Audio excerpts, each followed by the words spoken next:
ክርስቶስ ማለት ምን ማለት ነው? መጀመሪያ ክርስቶስ አይደል? የእግዚአብሔር የመጨረሻው መገለጡ ማን ነው ብለናል? ክርስቶስ። ስለዚህ እስቲ ከስሙን ጀምር። ቢያንስ ክርስቶስ ማለት ምን ማለት ነው? የግሪክ ቃል ነው አይደል? ምን ማለት ነው? የተቀባ ማለት ነው አይደል? ክርስቶስ ማለት የተቀባ ማለት ነው። አሁን እኛ ክርስቶስ በሚለው ቃል ላይ የተቀባ የሚል ትርጉም ከሰጠን በአማርኛው የተቀባ የሚለውን ቃል ይዘን ነው የምንነጋገረው ማለት ነው። እንግዲህ ያው ሁልጊዜ እንደምንሰማው ሰዎች እከሌ የተቀባ ነው የሚል ነገር ሲነጋገሩ እንሰማለን እና ይሄ የተቀባ የሚለው ቃል በትክክል መተርጎም አለበት። ስለ ክርስቶስ ኢየሱስ ማንነት ስናወራ ከስሙ ከሚገልጠው መነሳት መቻል አለብን። ያው እኛ ጋራ ስሙ ቅዱስ ስራው ርኩስ ነው አይደል? ስማችን ማንነታችንን አይገልጥም አይደል? እንትና ስሙ ቅዱስ ስራው ርኩስ እየተባለ ነው። ስምና ግብራችን አይገናኝም። ክርስቶስ ጋር ግን ስትመጡ ስሙና ግብሩ ስንት ነው? አንድ ነው። ስለዚህ ክርስቶስ ማለት ስሙና ግብሩ አንድ ስለሆነ ምን ማለት ነው? አሁን እኛ የተቀባ የሚለውን ቃል ብዙ ጊዜ የምናያይዘው ከዘይት ጋር ነው፣ ወይም ደግሞ ከስልጣን ጋር ወይም ከሆነ ነገር ጋር ነው አያይዘን የምንነጋገረው። እንትና እኮ የተቀባ ነው አይደል ስንል ወይ ጸጋ የተሰጠው ማለታችን ነው፣ ወይ የሆነ ነገር አይደል የሆነ ብቻ የተለየ ነገር ያለው። ስለዚህ ብዙ የተቀቡ አሉን ማለት ነው በዚህ ረገድ። ይሄኛውን የተቀባ ከነዚህ ከተቀቡት የሚለየው ምንድነው የሚለውን ነገር በደንብ ማወቅ አለብን። ስለዚህ እነሱን የተቀባ ስንል እሱን የተቀባ ስንል ደግመንም እነሱን የተቀቡ እንዳንላቸው የሚያደርገንን ነገር የምናገኘው በዚህ ስም ውስጥ ነው። እሺ እኛ ግን የተቀባ ስንል ስለምንድን ነው የምናወራው? ቅድም እንዳልኩ ስለ ስልጣን፣ ስለ ጸጋ፣ ስለ ምናምን ሳይሆን የተቀባ ስንል ስለ ማንነት ነው የምናወራው። ስለምንድን ነው?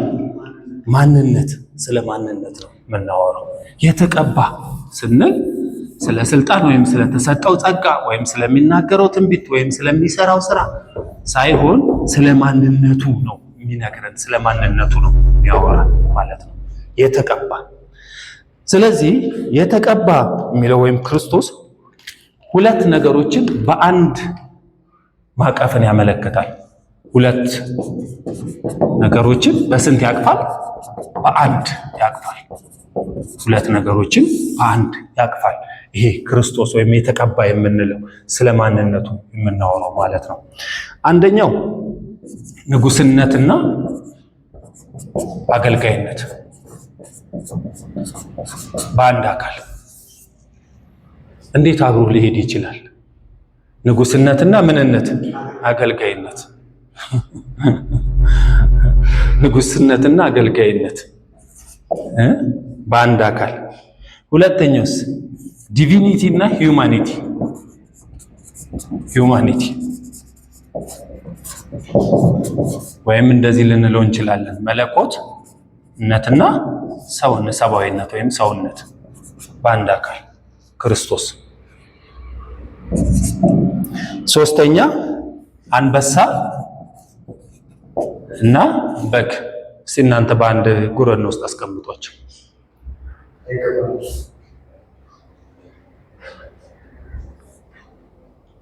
ሙሴ በጣም የተደነቀበትና ይሄንን ራእይ ልይ ብሎ ወደ ተራራ የወጣበት ምን እንደነበረ ታስታውሳላችሁ? ሴት ታስታውሳላችሁ? ሙሴ ወደ ተራራ የወጣው ቁጥቋጦ አይቃጠልም። እንዴት ነው? እንዴት ነው ነው ሙሴን ያስደነቀው ይሄ ነው። እሳት እየነደደ ነው፣ ግን የሚቃጠለው ነገር ግን ምን አይልም። እስቲ ይሄንን ራእይ ልይ ራእዩ ጋር ሲወጣ ነው የቆምክባት ስፍራ የተቀደሰች ነችና የእግርህን ጫማ ምን በል አውልቅ። አሁን እዚህ ማንነት ጋር መምጣት ነው የሚያውቃትን። ሰምታችሁኛል? አዎ፣ የሚያስወልቅህ ማንነት ጋር መምጣት ነው ያውቃትን። ይሄ ማንነትን የሚያስጥል ነው። ራእይ መሰል ተራራዬ ነው አይደል የመሰለልኛ ሲወጣ ግን የነገሩ ፍጻሜ ነው። የሆነ ማንነትን የሚያስረዳ ነው። የሆነ ማንነትን የሚገልጥ ነው። ያ ከዛ ነው የምትጀምረው። ታሪክህ ከዛ ነው የሚጀምረው። ይሄንን በማወቅ ነው የምትጀምረው። እዚህ ውስጥ ታሪክ ከሌለ ውጣ የለበትም ማለት ነው። ታሪክ ያለው እዚህ ውስጥ ነው። እንኳን አንተ የእግዚአብሔር ታሪክ ያለው የት ውስጥ ነው? እዚህ ውስጥ ነው። ማን የሚባለው ጋር? ክርስቶስ የሚባለው ጋር።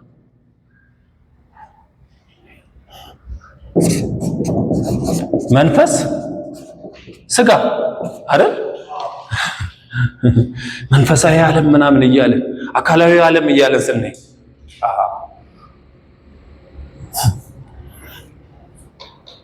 እነዚህ በአንድ አካል ሲገናኙ ክርስቶስ፣ እነዚህ በአንድ አካል ሲገናኙ ምን ብለን እንጠራዋለን? ክርስቶስ። እነዚህ በአንድ አካል ሲገናኙ ምን ብለን እንጠራለን? ክርስቶስ። እነዚህ በአንድ አካል ሲገናኙ ምን ብለን እንጠራለን? ክርስቶስ ብለን እንጠራዋለን። ይሄንን ማን ብለን ጠራ ነው? የተቀባ ማለት ይሄ ነው ትርጉሙ። ንጉስነት፣ አገልጋይነት በአንድ አካል፣ አምላክ ሰው በአንድ አካል፣ አንበሳ በግ በአንድ አካል፣ የይሁዳ አንበሳና የዓለምን ኃጢአት የሚያስወግደው የእግዚአብሔር በግ በአንድ አካል፣ መንፈስ እና ምን ስጋ በአንድ አካል ክርስቶስ። አሁን ከዚህ ውስጥ የተቀባችሁን ፈልጉ። እንግዲህ የተለቀለቁት በዚህ አመለካከት በምድር ላይ ማነህ? ክርስቶስ። እንግዲህ አንዳንዶች እኔ ክርስቶስ ነኝ እያሉ ይመጣሉ። ለዩአቸው። ንጉስነትና አገልጋይነት በአንድ አካል አለባቸው። አምላክ ሰው ናቸው። ሰው ብቻ ከሆነ እንለየዋለን። አምላክን ብቻ ከሆነ ምን እንለዋለን? እንለየዋለን። ይሄ መለያ አለ። ይሄ ክርስቶስ፣ እኛ የምንጠራው ክርስቶስ የተቀባ ማለት ስለማንነቱ ነው የሚያወራው። ክርስቶስ ማለት ምን ያለ ነው? የተቀባ። ስለዚህ የተቀባ ስንት ነው? አንድ ብቻ ነው። አንድ ብቻ ነው። ሌላ አጋዥ፣ ሌላ ረዳት፣ ሌላ ተመሳሳይ፣ ሌላ ምሳሌ የሌለው የተቀባ ስንት ነው? አንድ ነው። በዚህ ማንነት የተገለጠ አንድ ብቻ ነው።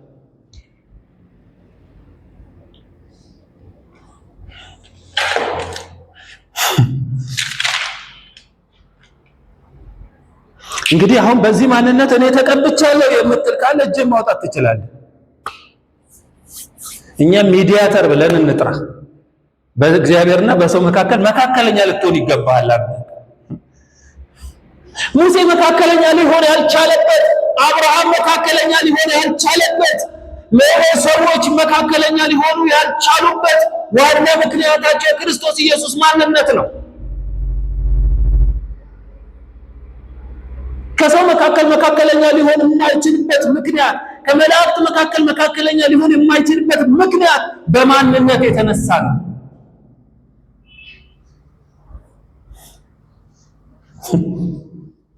አሁን ሰዎች መካከለኛ ወይም ሜዲያተር ሲባል ምን ተብላ ተቀምጣለች? እንደ አማላጅ አይደል? ተቀምጣለች። ስለዚህ አማላጅነት ስላንተ ጉዳይን ይዞ መቅረብ ይመስላል አይደል?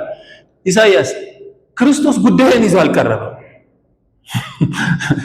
እኛ ጉዳይ ይዞ የሚቀርብ ክርስቶስ አንፈልግም። ሰምታችሁኛል? ጉዳይ ይዞ የሚቀርብ ማን አንፈልግም?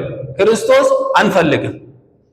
ነገር ግን ይሄ ክርስቶስ እግዚአብሔር ሰው በአንድ አካል ሆኖ የቀረበ ነው። ሰምታችሁኛል? አዎ፣ እግዚአብሔር ሰው ጉዳይን ይዞ ሳይሆን ያንተን ማንነት ይዞ አንተን ሆኖ የቀረበ ነው።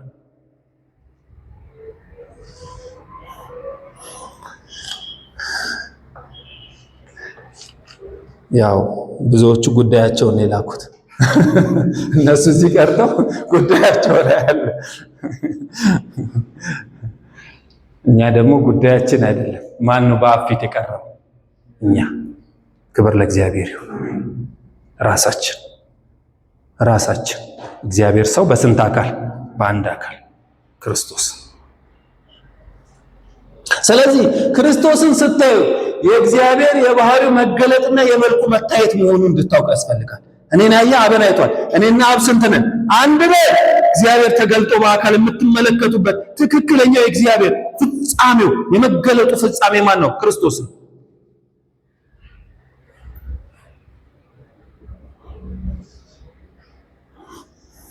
ከዚህ በፊት መልኩንም አላያችሁም፣ ድምፁንም አልሰማችሁም። አሁን ግን የመልኩ መታየትና የድምፁ መሰማት ማን ነው መጥቷል? ክርስቶስ ሆኖ መጥቷል። እግዚአብሔር በስጋ ተገልጦ አይተነዋል።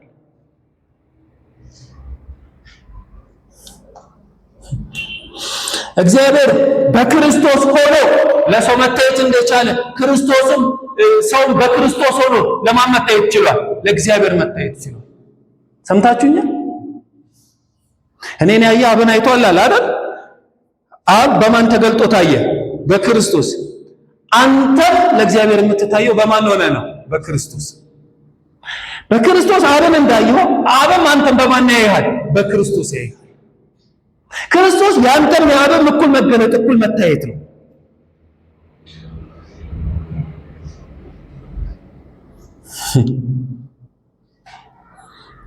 እግዚአብሔር ሰው በአንድ አካል በፍጹም ሙሉነት የተንጸባረቁበት ሙሉ ገጽታቸው የታየበት ማን ብለን እንጠራዋለን? ክርስቶስ ብለን እንጠራዋለን። የተቀባ አንድዬ የተቀባ አንድ ብቻ አምሳያ ምሳሌ ሊኖረው የማይችል አንድ ብቻ ክርስቶስ።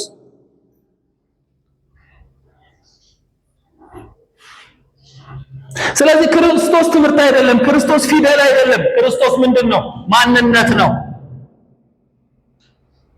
ስለዚህ ማንም ተነስቶ እኔ ክርስቶስ ነኝ ማለት አይችልም። ትወድቃለህ ብራዘር፣ አትታገል፣ ትወድቃለህ። ክርስቶስ የሚባለው ስምና አምላክ ሰው አንድ አካል ስለሆነ ሰው ብቻ ሆነ ክርስቶስ ነኝ ካልክ ተሸወድክ ብራዘር። ማንነቱን ያለ ማወቅ ያመጣው ስህተት ነው። ከዚህ በፊት በዚች በኢትዮጵያ ምድር ላይ እኔ ክርስቶስ ነኝ የሚሉ ብዙ መጥተው ነበር። ክርስቶስ ማን እንደሆነ ያላወቁ ሰዎች ተነስተው እኔ ማን ነኝ ማለት ይችላሉ? ክርስቶስ ነኝ ማለት ይችላሉ።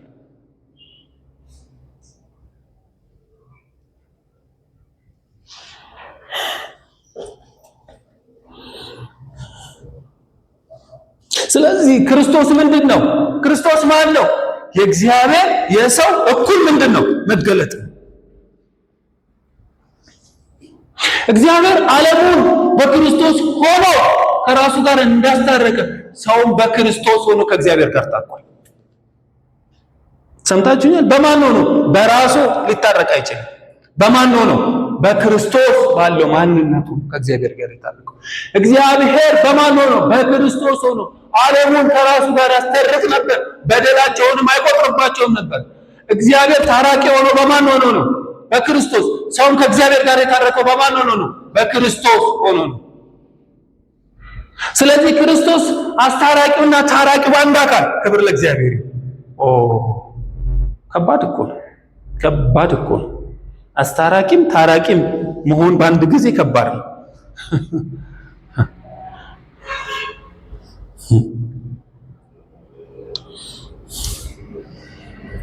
ክርስቶስን በእግዚአብሔርና በሰው መካከል ምንድነው? መካከለኛ ሚዲያተር ነው። ሚዲያተር ነው፣ መካከለኛ ነው። መካከለኛ ስንል ምን ማለታችን ነው? ስለ እግዚአብሔር እግዚአብሔር ሆኖ ስለ ሰው ሰው ሆኖ ማለታችን ነው። ይሄ የሌለው መካከለኛ መሆን አይችልም። ስለዚህ ነው በምድር በሰማይ የሚፈለግ ምን የጠፋው? መካከለኛ የሚሆን የጠፋው። መካከለኛው ስንት ብቻ ነው?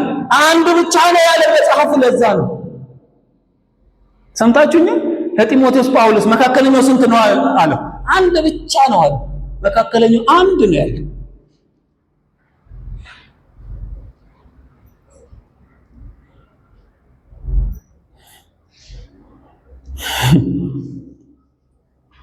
መካከለኛ ማለት ምን ማለት ነው? ስለ እግዚአብሔር እግዚአብሔር የሆነ ስለ ሰው ሰው የሆነ ማለት ነው መካከለኛ ማለት።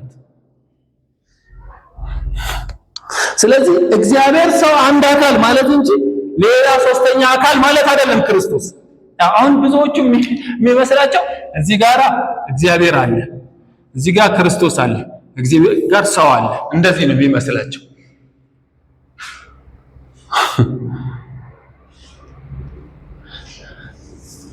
ክርስቶስ ሲመጣ እዚህ ጋርም ያለው የለም፣ እዚህ ጋርም ያለው የለም። ሁለቱም የት ናቸው ያሉት? እዚህ ናቸው ያሉት። ስለዚህ መካከለኛው ስንት ነው? አንድ ብቻ ነው። ሶስተኛ ወገን አይደለም፣ ሶስተኛ አካል አይደለም። ክርስቶስ የሁለቱ እኩል መገኘት አንድ አካል ነው። ክብር ለእግዚአብሔር።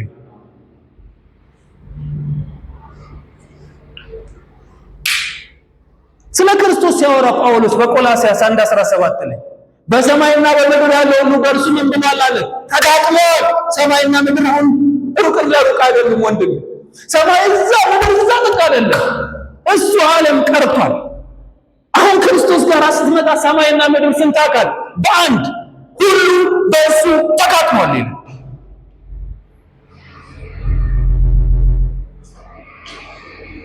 ስለዚህ በሰማያት የምትኖር እግዚአብሔር ሆይ ታው ብራዘር አቁም። ታው ዘመንን ወቅ፣ ክርስቶስን ወቅ። አሁን በሰማይም በምድርም ያለው ሁሉ በእርሱ ምን ብሏል? ተጋጥሟል። አንዱ እዛ አይደለም። አሁን ክርስቶስ ምንድን ነው? ሚዲያተር ነው። ክብር ለእግዚአብሔር ይሁን። ሁለቱም በአንድ አካል ምን ያለ የያዘ ያጋጠመን። አሁን በእርሱ ተራርቆ ያለ ምንም ነገር የለም። ሁሉ በእርሱ ምን ብሏል? ተጋጥሟል። ሊጋጠም የማይችለው ሊገናኝ የማይችለው ሁሉ በክርስቶስ ምን ብሏል? ተጋጥሟል። አሁን ሰማይ የንጽህና ምሳሌ፣ ምድር የመቆሸሽ ምሳሌ አይደለም። በሰማይም በምድርም ያለው ሁሉ በክርስቶስ ምን ብሏል? ተጋጥሟል። ወንድም እሱ የንጽህናችን ልክ ነው። ክብር ለእግዚአብሔር። ስለዚህ አሁን እነሱ ጉዞቹን ሳይሆን የምንቆጥረው ክርስቶስን ነው የምንቆጥረው። ክርስቶስ ነው አሁን ቁጥራችን። ሰማይ ምድር እያለን ጉዞን አይደለም የምንቆጥረው። አሁን በሰማይና በምድር ያለው ሁሉ በማን ስለተጋጠመ? በሱ ስለተጋጠመ። ሰማይ የንጽህና ምድር የርካሽ ምሳሌ አይደለም። ሁሉ በእርሱ ተጋጥሞ ንጽህነቱን አስመስክሯል። ክብር ለእግዚአብሔር።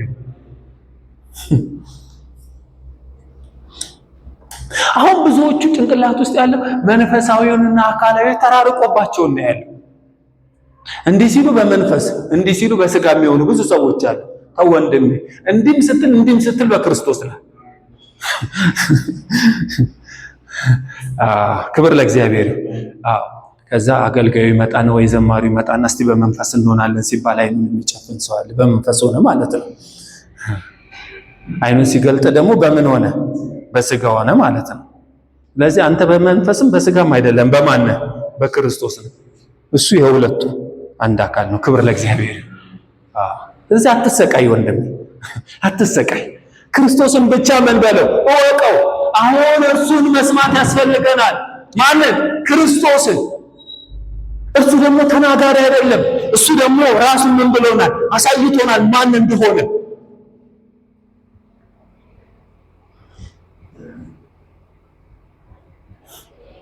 ውሃ ጠማኝ ያለው በውሃው ላይ የተራመደው ራሱ ነው፣ በአንድ አካል። ሰምታችሁኛል? ውሃ ጠማኝ ያለውም ለሰማርያዋ ሴት በውሃ ላይ የተራመደውም ስንት? አንድ ነው።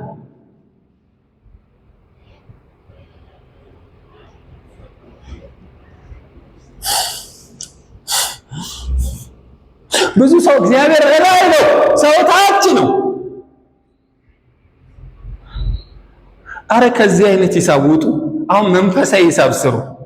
ላይና ታች የሚባለውን ሁሉ አስተቶ ክርስቶስ ጋር ሆኗል። ሁሉ ላይም ክርስቶስ ነው፣ እታችም ማን ነው?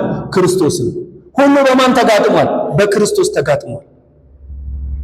ነገሮችን በሙሉ በክርስቶስ ቃል ያያችሁት ክርስቶስ ጋር ካላመጣችሁ የእግዚአብሔር ዓለም መንፈሳዊ ስሌትን ትስታላችሁ። በእግዚአብሔር ዓለም በመንፈሳዊ ስሌት ሙሉ ሂሳብን እንድታገኙ ነገሮችን ሁሉ በማን ማየት ይጀምሩ? በክርስቶስ ኢየሱስ። እሱ የእግዚአብሔር ልጅ፣ እሱ የማን ልጅ? የሰው ልጅ እኩል መገለጥ። የሰው ልጅነቱ ሳያንስ የእግዚአብሔር ልጅነቱ ሳይበልጥ ወንድም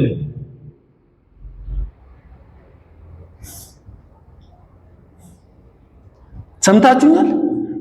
የሰው ልጅነቱ ምን ሳያንስ የእግዚአብሔር ልጅነቱ ምን ሳይበልጥ መበላለጥ በሌለበት ስብዕና ውስጥ አለ ክርስቶስ። ይሄ እኮ እኔ እንዴት አድርገው ወንድሞቻችን እንደሳቱ አይገባኝም እንጂ ለስህተት ራሱ አይመችም ማንነቱ እኮ። እንዴ ትፈራዋለህ እኮ ወንድም። ወደዚህ ማንነቱ እኮ ዝም ብለህ ዘው ብለህ ራሱ አትገባ። ለዚህ ነው የተሰወረ የጥበብና የእውቀት መዝገብ ሁሉ በማን ነው አለ? በእርሱ ነው። ዝም ብለህ ሳትበረብረው ዘው ብለህ አትገባ። የጥበብና የእውቀት መዝገብ ሁሉ ማን ጋር ነው ያለው? እሱ ጋር ነው ያለው።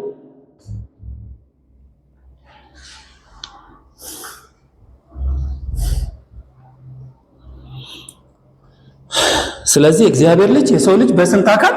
በአንድ አካል። ማን ብለን ጠራ ነው? ክርስቶስ የተቀባ።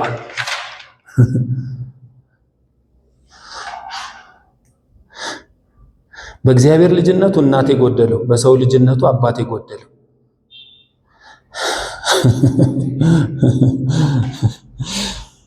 የዕብራውያን ጸሐፊ እናትና አባት የሉትም ሲለን፣ ስለዚህ አትበሉ። እሱ ልክ በዛው ደግሞ በሰማይ አባት ያለው በምድር ደግሞ ምን ያለው? እናት ያለው። ስለዚህ አባትና እናት የሌሉትም ያሉትም ማንነት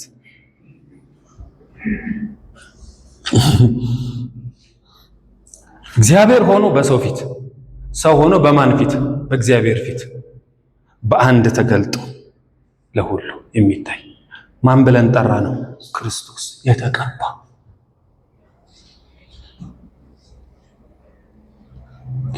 አሁን እኔ ወንድሜን የተቀባ ለማለት ያንቀኛል። ወንድሜ ያንቀኛል። ይህ ዘይቱን እንኳን የተቀባ ለማለት ያንቀኛል። ምክንያቱም የተቀባ ማለት ትርጉሙ ገብቶኝ፣ አሁን አንተን የተቀባ ለማለት ያንቀኛል።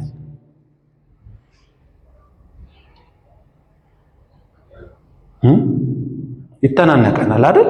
ይሄንን ከሰማን በኋላ ወንድማችንን ምን ለማለት የተቀባ ለማለት ይተናነቀናል። ለአገልግሎትም ቢሆን ይተናነቀናል። ይቃወኛ ችግር የለብን። ግን እኛ እውነተኛ የተቀባ ማለት ትርጉም ሲገባን ግን ሰውን የተቀባ ለማለት ነው። አዎ ዳዊት ሳሙኤል በዘይት ቀብቶታል አይደል? ምን ተብሏል? የተቀባ ተብሏል። ቀባ ተቃውሞ የለንም። ግን ይሄኛው መጣ ምን ያለው? የተቀባ አንድ አምሳያ የሌለው ምሳሌ የሌለው።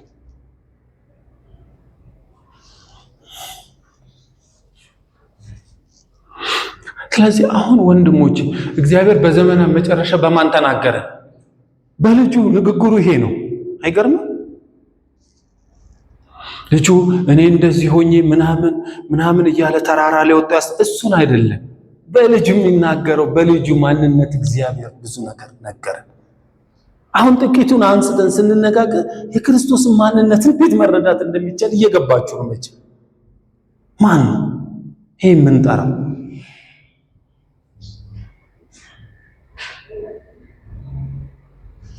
ስናመልከው እኮ ማንነቱ ገብቶ ነው። ስንገዛለት ማንነቱ ገብቶ ነው። ስንዘምርለት ማንነቱ ገብቶ ነው። እንደዚህ ያለ ማንነት ያለው ማንም የለም።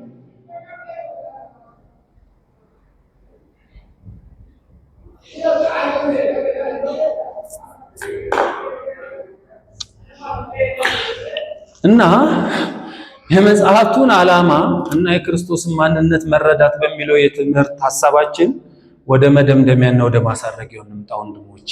ምክንያቱም ይሄ የማያልቀውን ነገር ነካክተን እኛም በንፋስ እንደመወሰድ እንዳንሆን መሪውን ለቀን እንዳንጠፋ ወደ መሪያችን እንምጣ፣ ወደምንደርስበት ወደ መልእክታችን እንምጣ። የመጽሐፍቱ ዓላማ ስለ እርሱ ማሰማት ነበር። ያ በቃ የተባለው አዳኝ የተባለው ቤዛ የተባለው ክርስቶስ የተባለው ዘላለማዊ አምላክና ሰውን በአንድ አካል የሚያስታርቀው የሚያስማማው መካከለኛ የተባለው ያ ሲነገርለት የነበረ።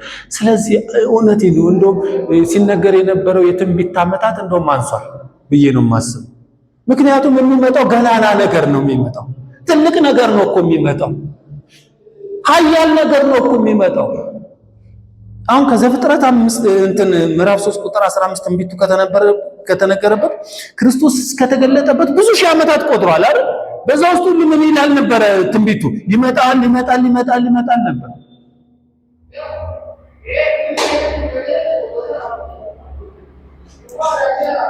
ሰዎች እቺን ቃል አሁን ከምንናገራት ቃል ጋራ አስታርቀው ቢያዩልኝ እመርጣለሁ። ይሄን መደምደሚያው ላይ ስንናገር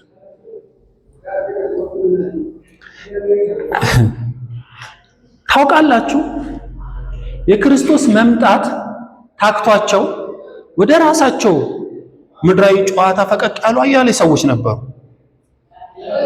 እንኳን የክርስቶስን መምጣትና የኖህ ያቺ የጥፋቷ ትመጣለች የምትለው ማንም ሊሰማው አልፈቀደም ነበር። ሁሉም ወደ ተግባር ስራቸው ምን ብለው ነበር? ተሰማርተው ነበር። ኖህና 8 ቤተሰቡ ነበር ከጥፋቷ ሄዳን። ግን ወደ 120 ዓመት ትንቢቱ ተነግሯል አይደል? እግዚአብሔር ምድርን በጥፋቷ ምን እላለሁ ብሎ አጠፋለሁ ብሎ ግን ዓመት 2 ዓመት 6 ዓመት 50 ዓመት 70 ዓመት እየሆነ ሲመጣ ነገሩ ምንድነው እየሆነ የሚመጣው? እየቀለለ ይመጣል።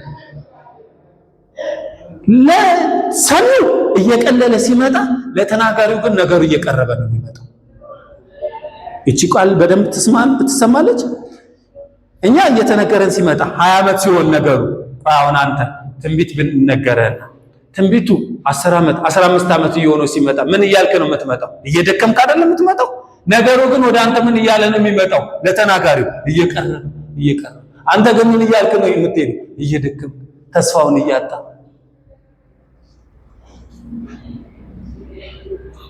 ስለዚህ መጽሐፉ ምን አለ? የምትዘገይ ተስፋ ልብን ታሳዝናለች። ተስፋ እንኳን ተገብቶልን ስትዘገይ ምን ትላለች? ልብ ታዝናለች።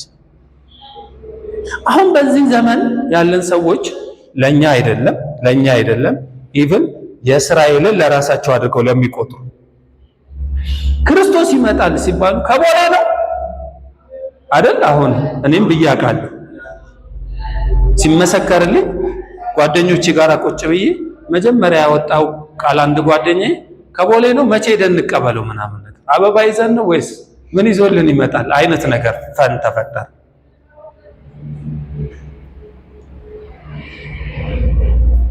ለሰሚው ምን እያለ ይመጣል? ነገሩ እየቀለለ አይደለም።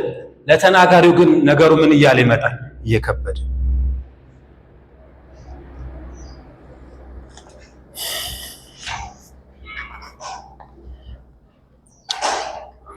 እስራኤል እንደዚህ ነበር ያለችው። ያ የምትጠብቀው ተስፋ የምታደርገውን ክርስቶስን መጥቶ አጠገቧ ቆሞ እሷ ግን በመጽሐፍት የዘላለም ሕይወት ያለ መስሏት ማንን ትመረምራለች? መጽሐፍት። ነገር ግን ዮሐንስ መልሶ ምን አለ? ልጁ ያለው ምን አለው አለ? ሕይወት አለው። ሕይወት ማን ውስጥ ነው ያለው? ልጁ ውስጥ። ልጁ ስትቀበል ሕይወትን ምን ብለሃል? ተቀብለሃል። የሕይወት ባለቤት እሱ ስለሆነ ማለት ከሕይወት ጋር ተላለፉ። ሲጠብቁት ከነበረው ተስፋ ጋር ተላለፉ፣ ደከሙ። ስለዚህ ዓላማውን ስታውቅ አትስትም።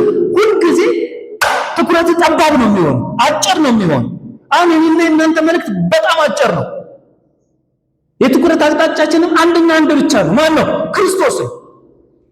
ስለ ምግብ፣ ስለ ወንድማማች መዋደድ ምናምን እኔ አልሰብካችሁም። ይስበኳችሁ ሂዱ ሌሎች ጋር። እኔ ስለ አንድ ነው ትኩረቴ። ማን? አምሳያ ስለሌለ ተናግሬ የማልጨርሰው እሱም ብቻ ነው። እዚህ ስንመጣ የትም ብንሄድም አንድ ነገር ብቻ ነው ሐሳባችን፣ አንድና አንድ ብቻ። ኩያና አምሳያ በሌለው ማንነት ዙሪያ ነው የምናውጠነጥነው። ክብር ለእግዚአብሔር።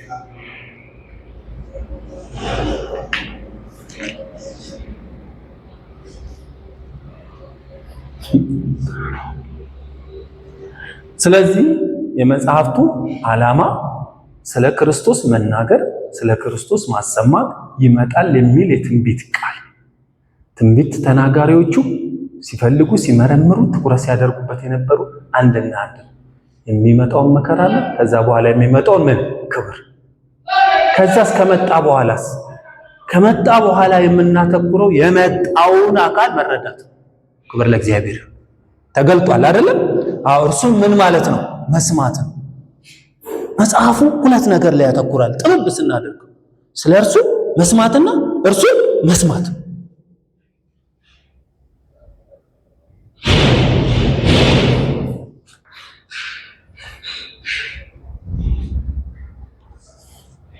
እሱን መስማት የሚለው በቃላት በፊደል ሳይሆን በምንድን ነው አልኳችሁ? በማንነቱ። መጥቶም የተናገራቸው ያንን ነው። እኔና አብ ስንት ነን አላቸው? አንድ ነን። እኔን ያየ ማንን አይቷል አለ? አብን አይቷል። ያ ንግግሩ በማንነቱ የተገለጠውን ስለሆነ የመጽሐፍቱን ዓላማ ከተረዳን አሁን እኛ ትርምስ ውስጥ አንገባም ማለት ነው። ነገሩን ከምን አንጻር ነው ያየነው? ከዓላማ አንጻር ስላየነው በቃ ዓላማው ላይ ብቻ ትኩረት እናደርጋለን። መጽሐፍን ስንገልጥ ዓላማውን ነው የምንገልጠው አይደለም።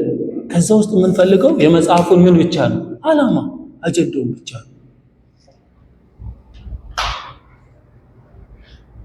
አሁን እንዴት ነው መጽሐፉን ለማንበብ ራሱ ቀላል አልሆነ።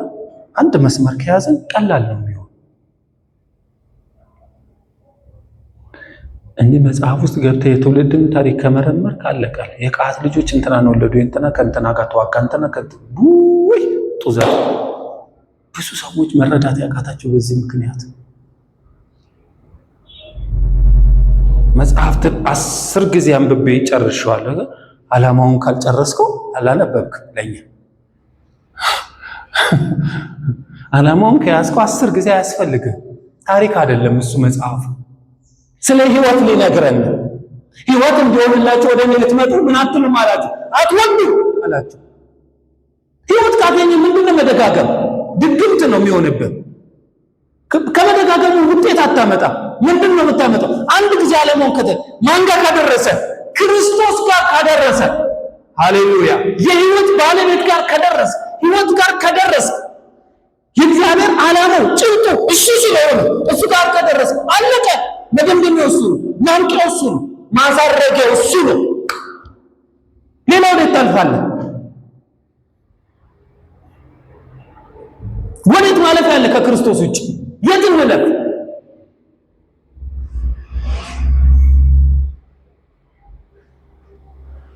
እንደዛ ደርሳችኋል እንደተባሉት እኔም ደርሳችኋል ብያችኋል።